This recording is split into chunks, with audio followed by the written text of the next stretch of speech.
Assalamualaikum warahmatullahi wabarakatuh. Assalamualaikum warahmatullahi wabarakatuh. Innal hamdalillah nahmaduhu wa nasta'inuhu wa nastaghfiruh wa na'udzu billahi min shururi anfusina wa min sayyiati a'malina. May yahdihillahu fala mudhillalah wa may yudlilhu fala hadiyalah. Asyhadu an la ilaha illallah wahdahu la syarika lah wa asyhadu anna Muhammadan abduhu wa rasuluh. Allahumma salli wa sallim ala sayyidina Muhammadin wa ala alihi wa sahbihi ajma'in wa man tabi'ahu bi ihsanin ila yaumil amma ba'd. Qala ta'ala karim. A'udzu billahi minasyaitonir rajim. Bismillahirrahmanirrahim. Alam tara kaifa daraballahu mathalan kalimatan thayyibatan kasyajaratin thayyibatin asluha sabitun wa far'uha bis sama'i tu'ti ukulaha kulla hinin bi'idzni rabbiha wa yadribullahu al-amthala lin-nasi la'allahum yatadhakkarun. Shadaqallahul adzim. Bapak, ibu-ibu, wabil khusus jamaah Masjid Baitus Salam yang dirahmati oleh Allah Subhanahu wa taala. Alhamdulillah, puji syukur atas nikmat-nikmat Allah Subhanahu wa taala, kita kembali dipertemukan oleh Allah di majelis yang mulia ini melalui media sosial kita di bulan yang mulia, bulan Ramadan. Bulan yang keutamaannya memiliki yaitu setiap amalan sunnah pahalanya sama dengan amalan wajib di luar bulan Ramadan. Dan setiap amalan wajib maka Allah insyaallah akan melipat gandakan 70 kali lipat dibanding di luar Ramadan. Karenanya kita bersyukur pagi hari ini kita dipertemukan oleh Allah di majelis yang mulia ini untuk mengkaji ayat-ayat Allah dan hadis Rasul. Dan mudah melakukan ini dilipat gandakan oleh Allah pahalanya, karena thalabul ilmi adalah sebuah kewajiban, maka insyaallah nilainya pagi ini adalah lebih baik dibanding 70 kali adalah di luar bulan Ramadan. Bapak Ibu yang dirahmati Allah, salawat salam tak lupa kita haturkan kepada junjungan kita Nabiullah Muhammad sallallahu alaihi wasallam biqaulih Allahumma sholli ala Muhammad. Semoga kita di yaumul akhir mendapatkan syafaat dari beliau. Amin Allahumma amin. Bapak ibu-ibu yang dirahmati Allah, kita pagi hari yaitu akidah seorang pengusaha muslim. Bagaimana seorang pengusaha muslim harus memiliki akidah yang kuat, dan yang demikiannya menjadi landasan di dalam menjalankan usahanya, beraktivitasnya. Bapak Ibu yang dirahmati Allah, apa yang dimaksud dengan akidah? Akidah adalah istilah yang ada di kalangan ulama usul fikih. Ulama usuluddin. Sedangkan di dalam Al-Quran Allah menggunakan dengan istilah iman. Nah, adapun definisi al-aqidah Islamiyah, al-aqidatul Islamiyah itu hiyal imanu billahi wa malaikatihi wa kutubihi wal yaumil akhir bil qada'i wal qadari khairihima wa syarrihima minallahi ta'ala. Jadi akidah Islam, akidah ini perkara yang pokok. Seperti Al-Fakir jelaskan pada pertemuan sebelumnya bahwa Islam itu terdiri dari akidah dan syariah. Akidah menjadi landasan, syariah bangunan hukumnya. Jadi akidah adalah didefinisikan, akidah Islamiyah itu adalah ya al-imanu billah. Yang pertama keimanan kepada Allah Subhanahu wa taala. Kemudian wal malaikatihi, dan keimanan terhadap para malaikatnya, wa kutubihi, dan kitab-kitabnya, wa rusulihi, dan para rasulnya, wal yaumil akhiri, dan iman kepada hari akhir, wa bil qada'i wal qadari, dan iman khairihima wa syarrihima minallahi ta'ala, di mana baik buruk keduanya itu dari Allah Subhanahu wa taala. Nah, itu adalah definisi apa yang dimaksud dengan akidah. Karenanya ya, Bapak Ibu yang dirahmati Allah, kalau di dalam Al-Quran istilahnya akidah itu dengan iman. Ya. Sebagaimana misalnya Allah berfirman, "Qulun amanna billahi wa malaikatihi wa kutubihi wa rusulihi." Ya, al-ayah seperti ya Allah berfirman, kalian berimanlah kepada Allah ya dan para malaikatnya, para rasulnya. Nah, jadi di dalam firman Allah Subhanahu wa taala surah Al-Baqarah ayat 285. Jadi ketika Allah Subhanahu wa taala di situ berfirman, qulu amanna billahi wa malaikati wa kutubihi wa rusulihi. Ya. Nah, al-ayah. Bapak Ibu yang dirahmati Allah, jadi makna akidah itu yaitu al-imanu billahi wa malaikati wa kutubi wa rusuli wal yaumil akhiri wa bil qada'i wal qadari khairihima wa syarrihima min awliya ta'ala. Yakni keimanan terhadap Allah, para malaikatnya, kitab-kitabnya, para rasulnya, hari akhir serta qada dan qadar yang baik buruknya adalah dari Allah Subhanahu wa taala. Adapun iman, makna iman hiya at-tasdiqul jazimul mutabi' lil waqi'an dalilin. Jadi iman itu adalah yakni pembenaran yang pasti sesuai dengan fakta berdasarkan bukti. Jadi tasdiqul jazim mutabi' lil waqi'an dalilin. Jadi pembenaran yang pasti ya, yang sesuai dengan fakta berdasarkan dalil. Nah, itu adalah iman. Berarti ada 3. Yang pertama harus tasdiqul jazim, pembenaran itu bersifat pasti. Yang kedua harus sesuai dengan faktanya ya. Dan yang ketiga adalah berdasarkan bukti atau dalil. Nah, ini iman ya. Nah, Bapak Ibu yang dirahmati Allah, hubungan antara iman dan amal, maka iman itu adalah pokoknya, akarnya, dasarnya, sedangkan amal itu adalah cabangnya. Perbuatan itu adalah cabang. Oleh karena itu, tentu dikatakan cabang iman. Nah, oleh karenanya cabang iman itu misalnya adalah sholat, ya, kemudian puasa seperti yang kita jalani sekarang, puasa Ramadan, zakat, haji, amar ma'ruf nahi mungkar dan sebagainya. Seluruh hukum-hukum Allah itu termasuk cabang iman. Dalam hal ini Rasulullah SAW menyampaikan dalam hadisnya yang mulia, al-imanu bid'i wa sab'una su'bah. Jadi yang namanya iman itu, Bapak Ibu, Rasul mengatakan al-imanu, iman itu memiliki lebih dari 70 cabang. Wal haya'u syu'batun minal iman. Dan malu itu adalah salah satu cabang dari iman. Hadis riwayat Imam Muslim. Jadi, ya, kalau kita lihat cabangnya iman itu, Rasul menjelaskan ada 70 lebih cabang dari iman. Dan al-haya'u, yaitu rasa malu itu adalah syu'batun minal iman. Termasuk bagian dari cabang iman itu. Nah, terkait dengan gambaran iman dan amal soleh itu, atau iman dan amal, akidah dan perbuatan itu, Allah Subhanahu wa taala berfirman di dalam surah Ibrahim ayat 24-25. A'udzu billahi minasyaitonir rajim. Alam taro kaifa daraballahu masalan kalimatan thayyibatan kasyajaratin thayyibatin. Alam taro, bukankah kamu melihat kaifa, bagaimana daraballahu, Allah buat masalan perumpamaan, kalimatan thayyibatan, kalimat yang baik, kasyajaratin thayyibatin, seperti pohon yang baik, asluha sabitun, kuat, wa far'uha bis sama, sedangkan cabang-cabangnya itu menjulang ke langit. Ya, tu'ti ukulaha kullahinin bi'idni rabbiha, di mana mendatangkan pohon itu, mendatangkan buahnya, memberikan buahnya, kullahinin, setiap waktu, bi'idni rabbiha, dengan izin Tuhannya.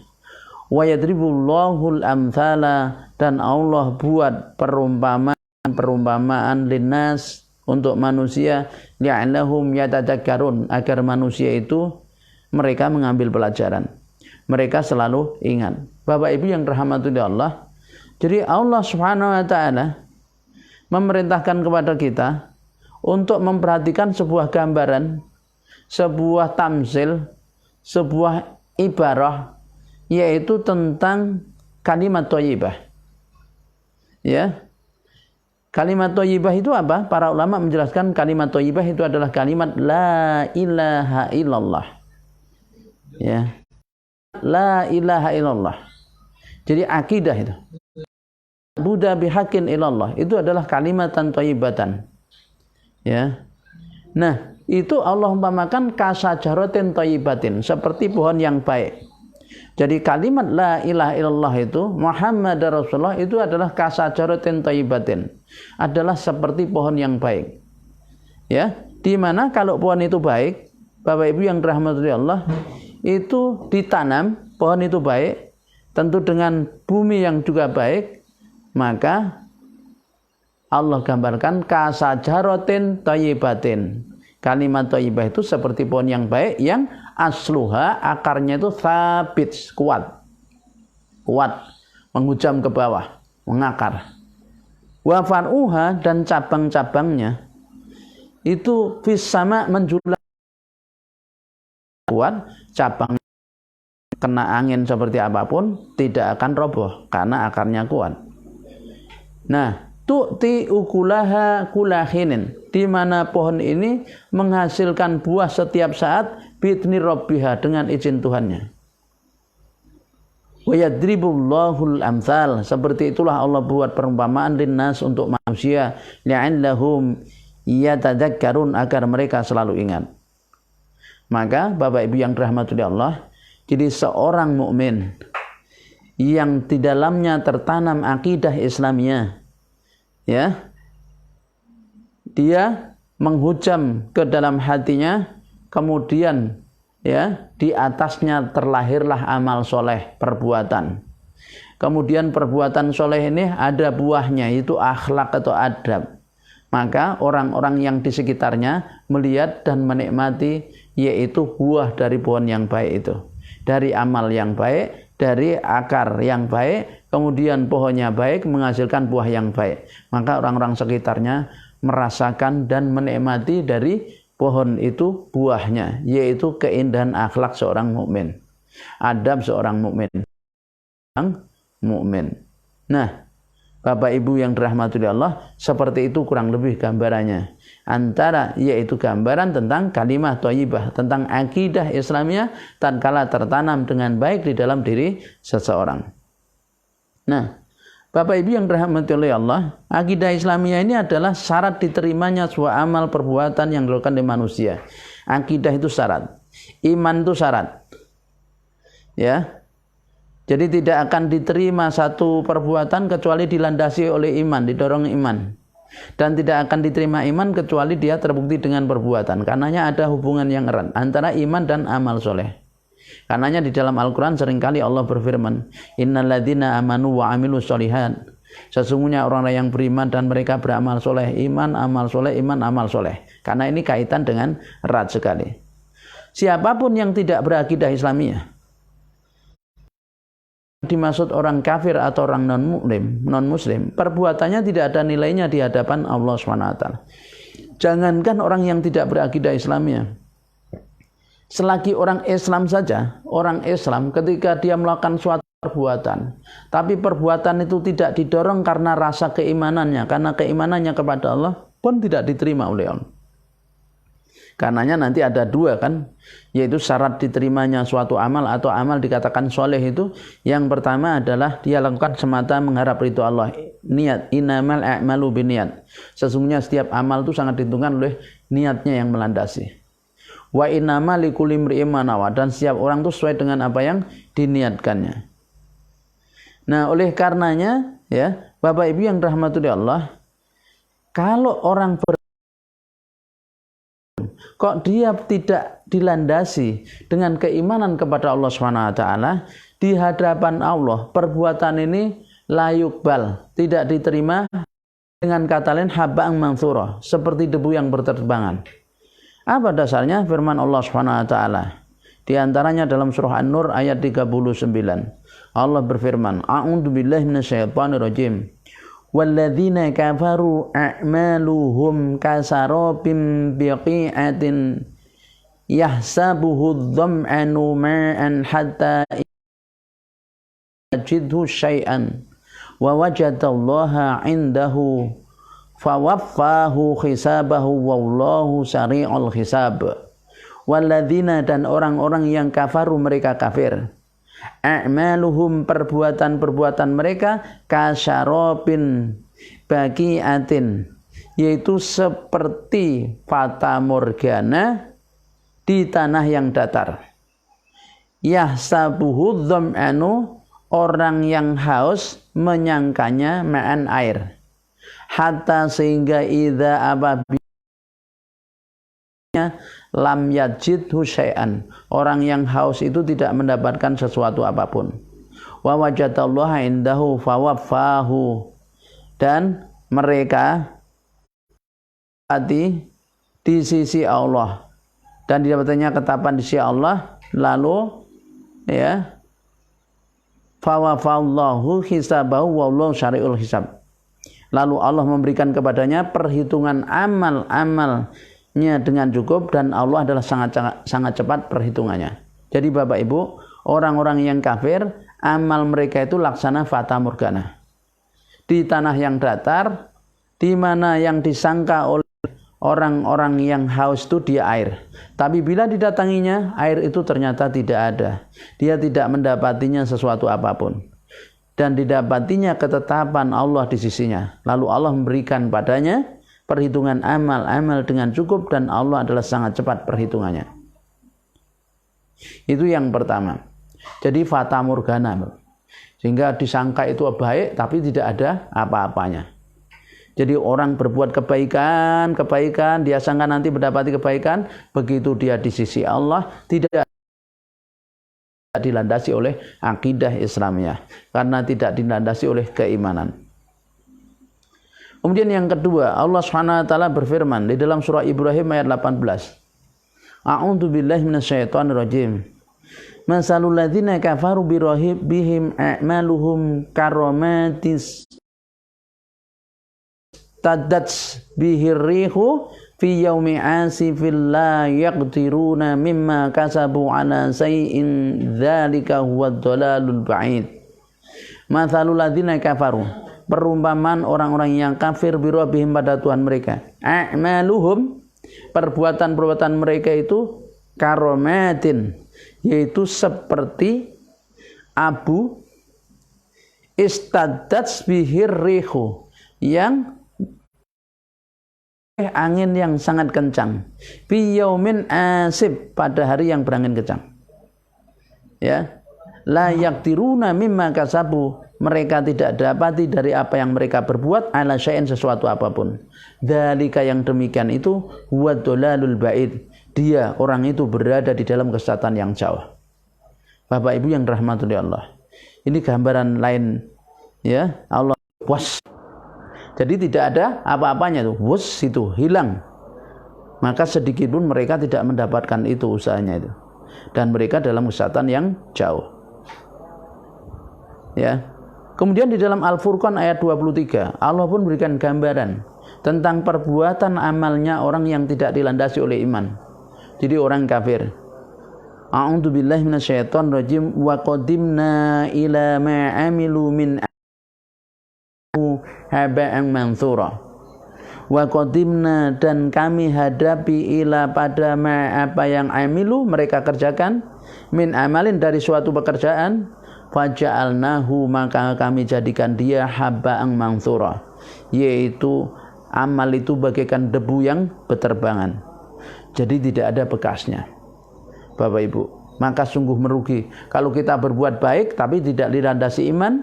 Jadi orang-orang yang tidak beriman kepada Allah, tidak yakin dengan Allah Subhanahu wa taala, dengan keimanan yang benar sesuai dengan yang dituntut oleh Allah, maka seluruh perbuatannya itu habba'an mansura, sebaik apapun itu seperti debu yang beterbangan. Nah, demikian dalam surah Al-Furqan ayat 23. Ya. Bapak Ibu yang dirahmati Allah. Sehingga disinilah kalau kita lihat peran akidah itu sangat penting, peran iman itu sangat penting. Sehingga seorang muslim tidak boleh perbuatannya itu lepas dari iman. Maka harus selalu dia melakukan itu didorong karena keimanannya kepada Allah SWT. Lebih-lebih dalam berbisnis, lebih-lebih dalam berusaha. Karena hampir waktu kita itu ya dari 24 jam orang bekerja, orang berbisnis untuk mencari penghidupan itu hampir 8 jam sendiri. Bapak Ibu misalnya masuk kantor jam berapa? Saya tanya jam 4. Kantor jam 4 kadang. Ya. Berbisnis kadang juga mulai maksud saya jam 8. Kemudian pulang jam 4. Kalau misalnya jam 8, 9, 10, ya, 11, 12, 1, 2, 3, 4. 8 jam. Kalau misalnya berarti apa?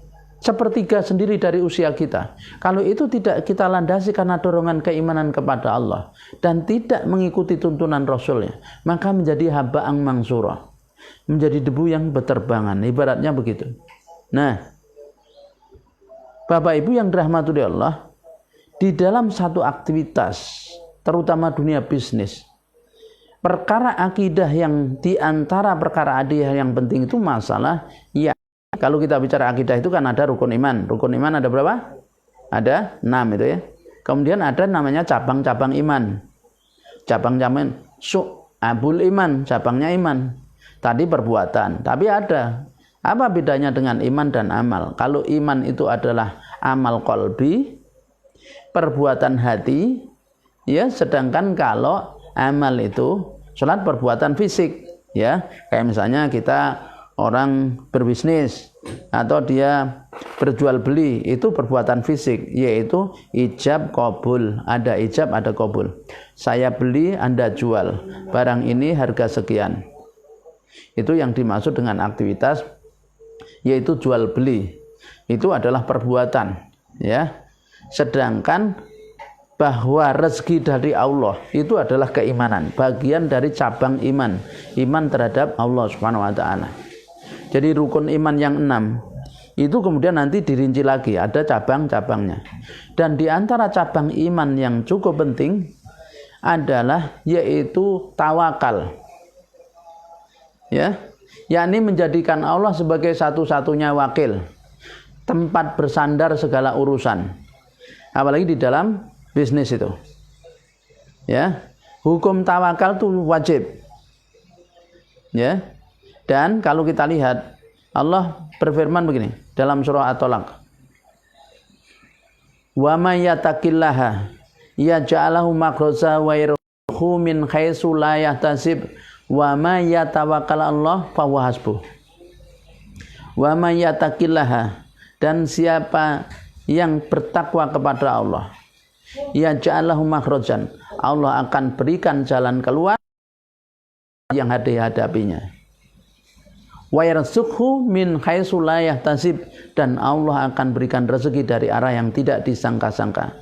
Wa may yatawakkal 'alallah, dan siapa yang menjadikan Allah tempat berserah diri segala urusan, siapa yang menyerahkan urusannya kepada Allah, fahuwa hasbuh, maka Allah akan mencukupinya.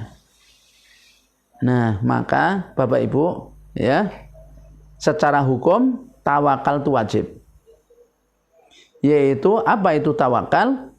Menurut bahasa, tawakal adalah huwa i'timadul qalbi 'alal wakil wahdah. Jadi secara lugatan, secara bahasa, tawakal itu adalah i'timadul qalbi 'alal wakil wahdah, yakni bersandarnya hati kepada wakil semata. Ya, bersandarnya hati kepada sang wakil. Sekarang tergantung wakilnya itu siapa. Ya, maka dalam hal tawakal sekarang, maka wakilnya, sang wakil itu Allah SWT. Berarti tawakal itu, ya, menurut syariah, tawakal itu, kalau tadi adalah secara bahasa, yaitu bersandarnya hati kepada sang wakil, sedangkan secara syar'i, tawakal adalah huwa sidqu i'timadil qalbi 'ala Allahi azza wa jalla fi istijlabil masalihi wa daf'il madari fi umurid dunya wal akhirah. Yakni bersandarnya hati secara benar. Jadi sidqu i'timadil qalbi, bersandarnya hati secara benar Allah kepada Allah azza wa jalla fi istijlabil masalihi, untuk mendapatkan kemaslahatan, wa daf'il madar, dan dunia wal akhirah, dalam urusan dunia dan akhirat. Jadi Bapak Ibu, karenanya saya tadi katakan bahwa tawakal ini amaliyah qalb. Tawakal itu adalah amaliyah hati, perbuatan hati. Maka yang tahu orang bertawakal atau tidak itu adalah dirinya dan Allah Subhanahu wa taala. Orang lain tidak tahu. Maka antara orang yang tawakal dan tidak tawakal secara zahir amalnya sama, tapi rasa hatinya bisa berbeda. Nah, jadi tawakal itu adalah secara syar'i didefinisikan sidqu i'timadil qalbi 'ala Allah azza wa jalla fi istijlabil masalihi wa daf'il madhari fi umuri dunya wal akhirah. Ini bersandarnya hati secara benar kepada Allah Subhanahu wa taala dalam rangka mendapat kemaslahatan dan menolak kemudaratan urusan dunia dan akhirat. Jadi harus diperhatikan definisi. Yang pertama, bersandarnya hati. Yang dua, tempat bersandarnya Allah Subhanahu wa taala. Yang ketiga untuk apa? Yaitu untuk mendapatkan kemaslahatan dan menolak kemudaratan dalam urusan dunia maupun akhirat. Jadi ada 3 poin itu, ya. Nah, sekarang Bapak Ibu, yang pertama harus kita pahami, ya, hal-hal yang terkait dengan tawakal ini ada beberapa hal yang harus kita mengerti dan kita pahami. Yang pertama, bahwa tawakal merupakan perbuatan hati, fi'lul qalbi. Karena perbuatan hati bicara rasa. Karena perbuatan hati maka bicara rasa yang ini tidak bisa diungkapkan dengan kata-kata kadang. Karena rasa. Ya. Yaitu memasrahkan segala urusan kepada Allah. Lah pasrah itu ya diserahke. Lah kalau misalnya sudah diserahkan, harusnya orang yang menyerahkan tuh berarti ayem hatinya itu. Tenang. Apalagi urusannya itu kepada sang wakilnya itu Allah. Allahul Mudabbir, Allahu Akbar, Allahus Samad, Allahur Rajaq, Wallahu yuhyi wa yumit. Nah, sekarang gini gambarannya. Kalau misalnya Bapak Ibu punya urusan ya, sehari-hari kita punya urusan, saya ini mobil saya rusak, misalnya, berarti saya harus bawa ke bengkel. Kemudian ya, saya tidak akan ke bengkel A kecuali ada kepercayaan terhadap bengkel A itu, bahwa bengkel A itu mampu menyelesaikan urusan mobil saya, dan saya pasrahkan sudah. Bagaimana Pak, yang terbaik mobil saya ini, yang penting jalannya bisa bagus, enak dan sebagainya, mesinnya saya serahkan kepada Bapak, saya percaya. Maka hati saya tenang atau tidak? Ya tenang, wong dia ahlinya, saya kenal, maka saya percaya, maka saya serahkan.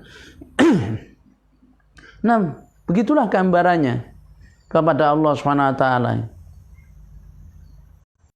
Allah lebih dari itu kan. Allah tahu sebelum kita bertanya tentang kebutuhan kita itu, Allah tahu. Allah tahu apa yang terbaik untuk kita. Allah tahu tentang segalanya, tidak ada yang tersembunyi bagi Allah. Tapi orang tidak akan pernah tempat menyandarkan segala urusan kalau dia tidak kenal Allah siapa. Kalau dia tidak tahu Allah siapa. Kalau dia tidak mengerti Allah itu pengetahuannya seberapa. Maka disinilah tawakal itu sesungguhnya dia buahnya dari makrifat kepada Allah Subhanahu wa taala. Ketika orang makrifat kepada Allah, dia kenal siapa Allah, maka dia akan serahkan urusannya kepada Allah. Dan ketika menyerahkan, tenang.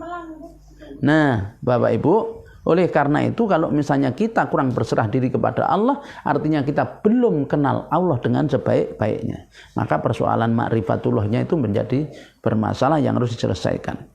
Jadi ingat, tawakal itu adalah amaliyah qalbi, perbuatan hati. Bersandarnya hati kepada Allah Subhanahu wa taala.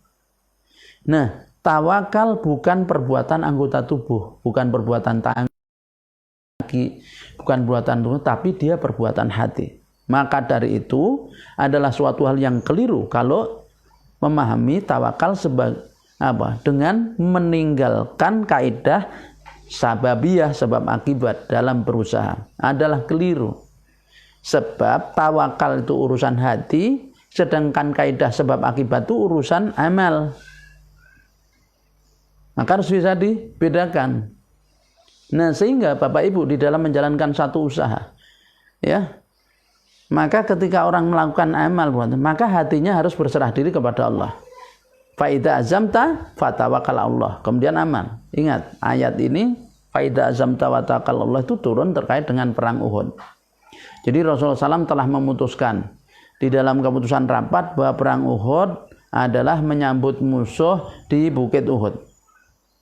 Tapi kemudian ada pagi harinya sekelompok sahabat muda yang merasakan mendesakkan pendapatnya pada rapat tadi malam, karena Rasul sendiri sebetulnya lebih condong kepada perang bertahan di kota, perang gerilya, tapi karena para sahabat ini bersemangat inginnya menyangsang musuh di Bukit Uhud, kemudian diputuskan akhirnya bahwa perangnya di Bukit Uhud. Nah, para sahabat yang merasa memaksakan pendapatnya itulah datang kepada Rasul agar Rasul menganulir keputusan rapat. Tapi Rasul menyatakan tidak bisa. Pantang bagi seorang Rasul yang sudah pakai pakaian perang kemudian dilepas lagi.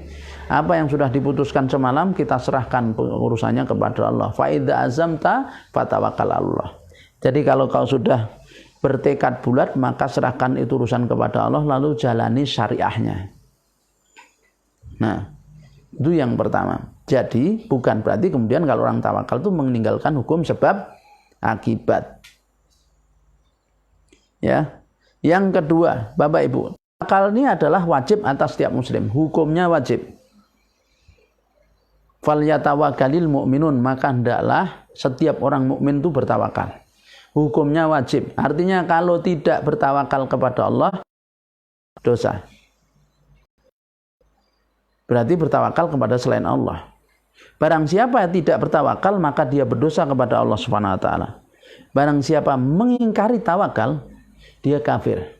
Kalau mengingkari. Tapi kalau tidak mau bertawakal, maka dia berdosa. Kalau mengingkari tawakal, maka dia kafir. Banyak sekali Bapak Ibu dalil-dalil tentang wajibnya tawakal itu di dalam Al-Qur'an maupun hadis.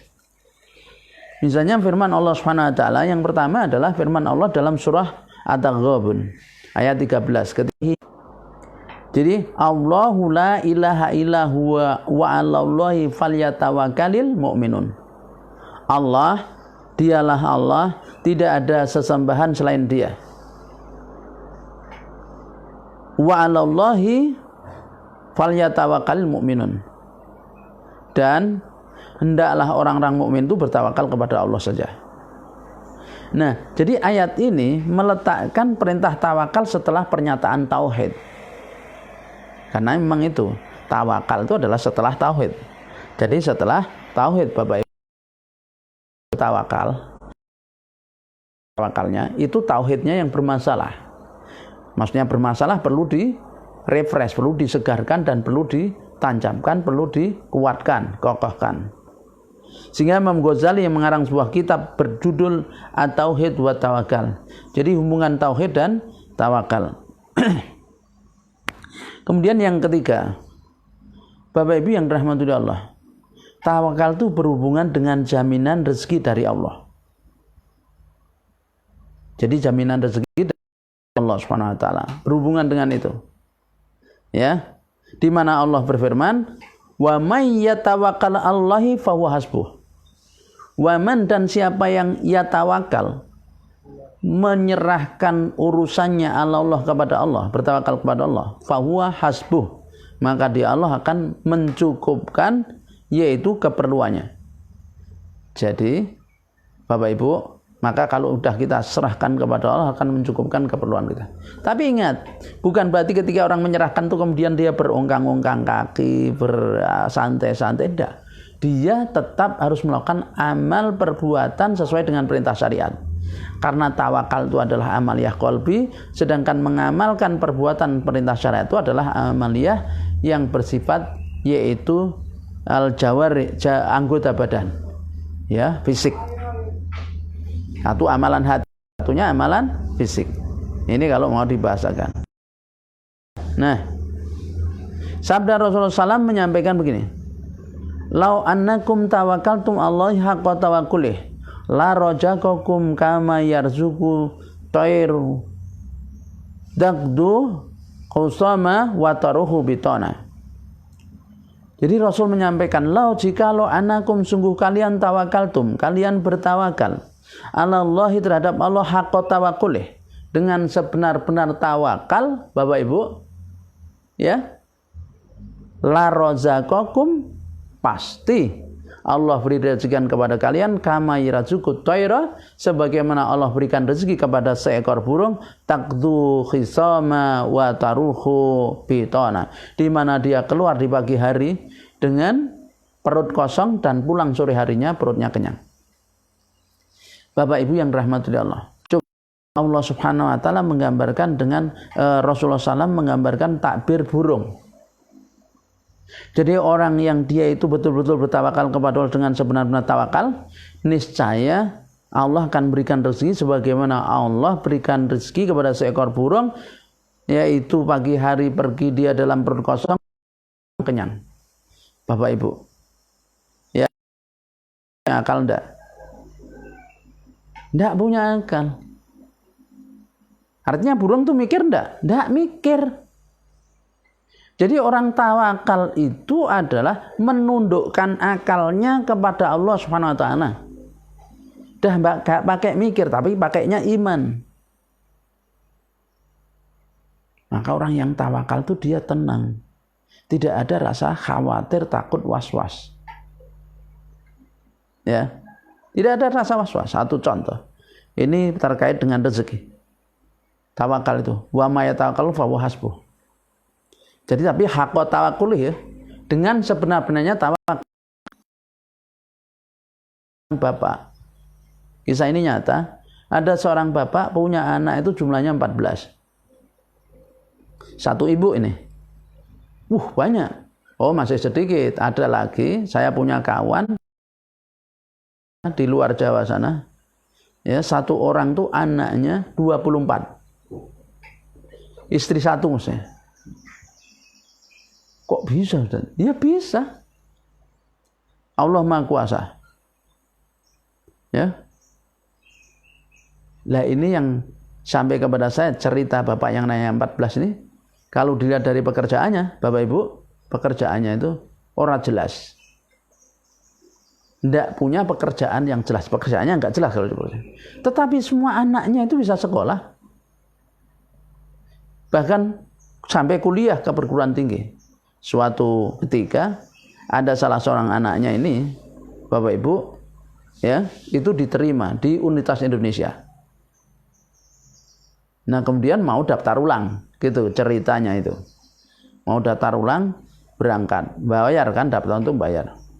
Tapi bapak ini hanya punya ongkos 1 kali jalan dengan anaknya, itu pun berangkat saja sampai terminal. Pertanyaan saya, Bapak Ibu, coba berani enggak Bapak Ibu berangkat dalam? Jadi ada uang untuk membayar daftar ulang, kemudian dan ongkosnya hanya cukup 1 kali jalan sampai di terminal. Berani enggak berangkat? Ibu tangan enggak? Berani enggak berangkat dengan kondisi seperti itu? Kalau orang dia punya keyakinan tawakal dengan haqqa tawakulih, seperti tawakalnya seekor burung tadi, seperti seekor burung, pasti dia berangkat. Dan itulah bapak itu. Anaknya tahu? Tidak tahu. Kalau anaknya diberitahu, wah ini bisa mengacaukan keadaan. Karena tidak makomnya, ya, belum sampai seperti itu pemahaman tentang tawakal. Akhirnya berangkat bapak ini. Dengan suatu keyakinan, pasti Allah akan beri jalan. Haqqa tawakkuli. La razaqakum kama yarzuqu tayra taqdu khisama wa taruhu bitana. Nah, betul Bapak Ibu, berangkat bapak ini. Dengan kondisi hati tenang. Tidak gelisah. Sampai di terminal Jakarta itu di Pulau Gadung, bapak ini mengatakan kepada anaknya, "Nang, ya, leren se." Kemudian datanglah seorang laki-laki, seorang bapak. Loh, panjenengan to Yai, assalamualaikum, waalaikumsalam. Pak Yai kok enten mriki? Lah iya iki ngeterke anu ki lho. Adrimu ketompo neng UI meh daftar ulang, lah iki mau lagi wae mudhun teko bis. Lah ya leren sik kesel. Apa kata seorang yang menyapa tadi? Kleresan Yai kula badhe mriko nggian niki. Pun sareng kalih kula. Ternyata dia muridnya. Mantan muridnya atau alumni dari tempatnya Pak Yai ini. Coba. Bagi muridnya ini adalah kebetulan. Kok nggih kleres kula panggih jenengan pas niki. Nah, misalnya. Tapi bagi Pak Yai inilah pertolongan Allah. Allah yang ngirim. Akhirnya kemudian kita bisa bayangkan bagaimana seorang murid ketemu gurunya. Pasti dia ingin ikram, memuliakan gurunya. Nah, akhirnya kemudian bawa kendaraannya ya, itu bareng kemudian ke UI sampai selesai diuruskan daftar ulang gini, sampai selesai kemudian ya sang murid ini mengatakan pangapunten saestu menika mangke kagem tambah-tambah tumbas es teng perjalanan tumbas dawet napa-napa. Blek kasih uang. Tidak minta Bapak Ibu. Siapa yang menggerakkannya kalau bukan Allah Subhanahu wa taala? Itulah karena rasa tawakal kepada Allah. Coba panjenengan rasakan kondisi-kondisi di mana panjenengan pernah merasakan kondisi seperti itu. Kemudian seperti apa? Kalau diserahkan kepada Allah, Allah Maha tahu kebutuhan kita, maka selesai segala urusan. Wa may yatawakkal Allah fa huwa hasbuh. Siapa yang menyerahkan urusannya kepada Allah, Allah akan cukupi. Maka Bapak Ibu, Ibnu Athaillah di dalam kitabnya itu Al-Isqat fi Tadbir, dia mengatakan begini, tidaklah seseorang punya yaitu keyakinan tawakal kepada Allah dengan benar hingga hatinya lebih tenang dengan jaminan yang ada di sisi Allah dibanding dengan apa yang dia pegang. Belumlah seseorang itu dikatakan betul-betul bertawakal Bapak Ibu sampai hatinya lebih tenang dengan janji Allah dibanding yang dia pegang. Sekarang pertanyaannya Bapak Ibu yang dirahmati Allah, hati kita lebih tenang mana? Ketika kita pegang duit banyak pada saat ada kebutuhan, kita pegang duit, dengan kita tidak pegang duit, lebih tenang mana? Kalau kita masih lebih tenang dengan kita pegang duit, Bapak Ibu, itu artinya belum betul-betul kita bertawakal dengan sebenar-benarnya tawakal. Hingga hati kita itu lebih tenang dengan janji Allah yang ada di sisinya dibanding dengan apa yang kita pegang. Karena apa yang kita pegang bisa lenyap. Bisa lenyap. Al-Fakir pernah bertransaksi nilai pada tahun 90-an X rupiah. Sudah. Ternyata Bapak Ibu lepas lagi. Kenapa? Karena memang belum rezekinya. Nah itu. Jadi jadi begitu. Diserahkan pada Allah. Maka orang tawakal itu posisinya adalah setelah azam ya, tawakal lalu baru amal. Bukan tawakal di belakang setelah amal lalu tawakal, bukan begitu. Kebanyakan orang begini, dia itu setelah berusaha ya banting tulang gini wes walik sirah dadi sikil dadi sirah terus tidak berhasil, ya wes lah Mas diserahkan yang Allah, tawakal wes tawakal. Nah ini salah. Coba kita lihat, kita ingat kalau mau berangkat pergi itu doanya apa? Bismillah tawakkaltu 'alallah la haula wala quwwata illa billah. Bismillah tawakkaltu 'alallah la haula wala quwwata illa billah. Baru berangkat kan? Jadi menyandarkan urusan berangkatnya itu kepada Allah Subhanahu wa taala. Digantungkan kepada Allah, baru kemudian orang berangkat. Nah, bukan ya Berangkat dulu baru bertawakal, tidak demikian. Oleh karena itu tawakal itu qoblal amal. Ya, sehingga dengan menempatkan tawakal itu berada di depan, maka kalau berhasil dia itu akan tawadhu, kalau gagal hatinya akan dibuat oleh Allah lapang ridho menerima apa yang terjadi itu. Nah, jadi dalilnya apa? Bapak Ibu, nanti kita akan lihat. Jadi posisi tawakal begitu, di depan ya, bukan di belakang. Jadi qoblal amal ba'da azam. Ya, sebagaimana ayat tadi.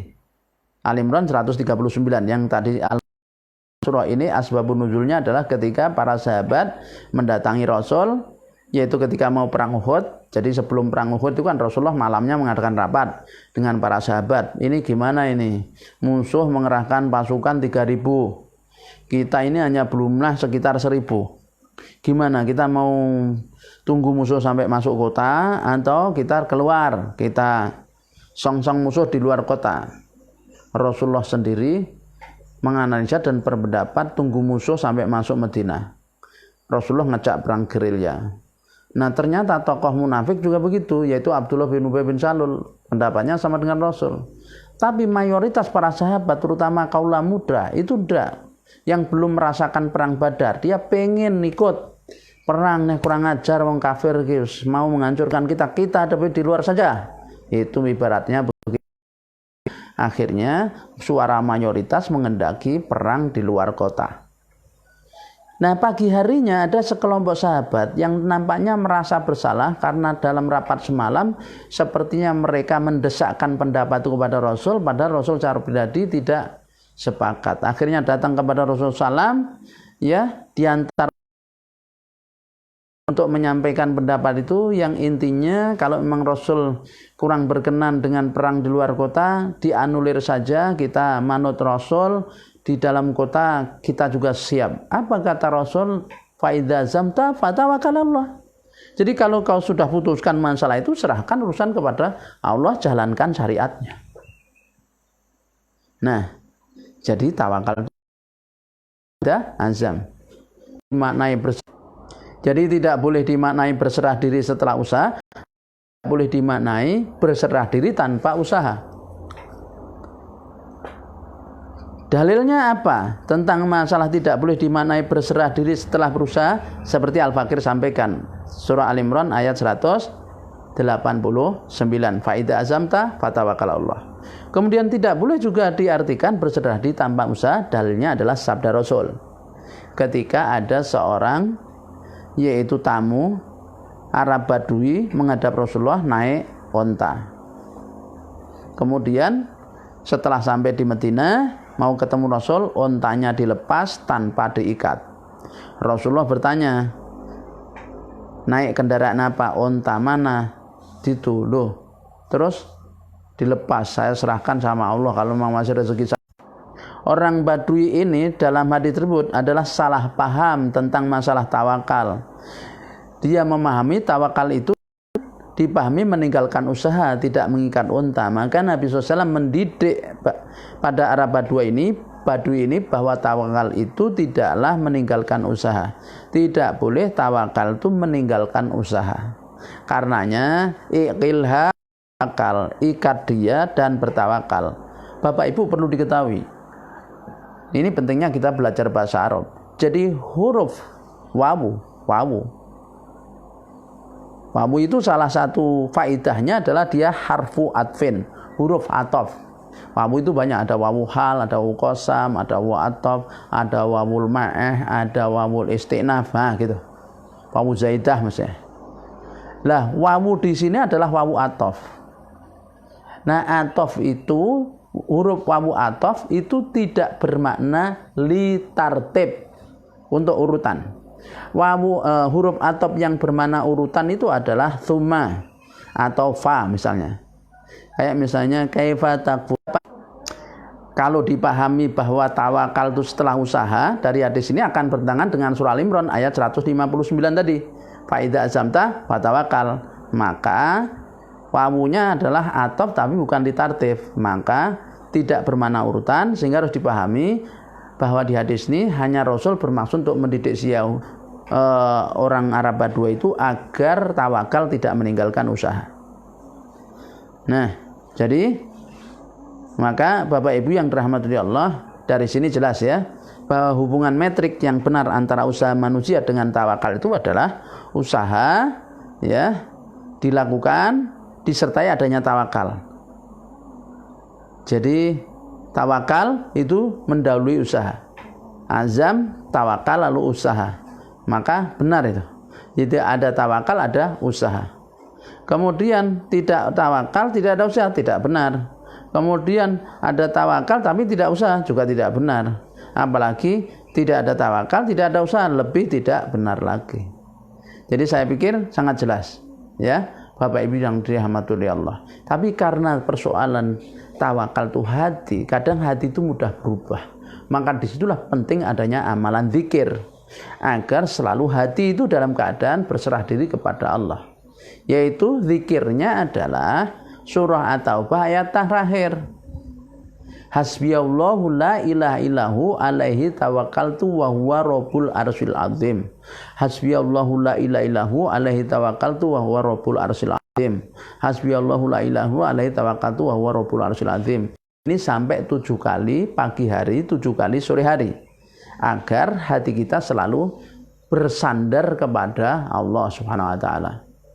Jadi kiranya begitu Bapak Ibu. Oleh karena itu seorang pengusaha muslim adalah sangat penting memahami hal ini, yaitu antara biaya akidah dan akidah harus dimiliki di dalam dirinya dengan sebaik-baiknya. Kemudian akidah ini wujud dalam amal, karenanya dalam bisnisnya selalu dilandasi oleh akidah Islamiyah. Di dalamnya termasuk ada yaitu sikap berserah diri kepada Allah Subhanahu wa taala. Maka sesungguhnya tawakal itu adalah kuncinya rezeki. Jadi kalau ingin tahu kunci rezeki itu tawakal. Kalau rezekinya itu seret karena tawakalnya kurang, tawakalnya tidak bulat, tawakalnya tidak haqqa tawakkuli, masih ada keraguan di dalamnya. Nah, kemudian ya rezeki ini kuncinya ajal. Artinya ada hubungan erat antara tawakal, rezeki dan ajal. Jadi kalau orang belum ajalnya maka rezekinya masih. Kalau sudah ajalnya rezekinya habis. Maka ketika kita masih bangun tidur, kita masih sehat walafiat pada hari ini, maka yakinlah dengan seyakin-yakin bahwa rezeki kita itu ya di sisi Allah dan Allah akan berikan kepada kita. Maka Bapak Ibu yang dirahmati Allah, penting kita selalu berzikir, ingat kepada Allah bahwa dialah Allah satu-satunya sang wakil yang ketika kita serahkan urusan kepadanya, pasti Allah akan mencukupi urusan kita. Ya, kiranya demikian. Akhirul kalam, kita tutup dengan doa kafaratul majlis. Subhanakallahumma wa bihamdika asyhadu an la ilaha illa anta astaghfiruka wa atubu ilaik. Billahi taufik wal hidayah. Wassalamualaikum warahmatullahi wabarakatuh.